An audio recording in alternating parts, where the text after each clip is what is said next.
ভারত পাকিস্তানের মধ্যে যুদ্ধ হলে বাংলাদেশের পোশাক শিল্প কিছুটা ক্ষতিগ্রস্ত হতে পারে বলে মন্তব্য করেছেন বিকেএমই এর সভাপতি মোহাম্মদ হাতেম। গতরাতে নারায়ণগঞ্জ ক্লাবে আয়োজিত সংবাদ সম্মেলনে তিনি এ মন্তব্য করেন। তিনি জানান, সীমান্ত বাণিজ্যে বিঘ্ন ঘটলে এর প্রভাব পোশাক খাতে পড়বে এবং এতে ভারতের ওপর নির্ভরতা কিছুটা কমে আসবে। তিনি আরও বলেন, শ্রমিক অসন্তোষের জন্য তিনি বহিরাগতদের দায়ী করেন এবং পোশাক মালিকরা শ্রমিকদের ন্যায্য দাবি পূরণে সচেষ্ট।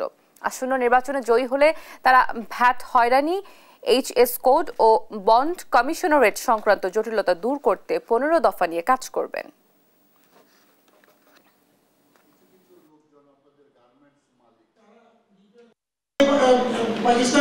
পাকিস্তান ইন্ডিয়া যে যুদ্ধের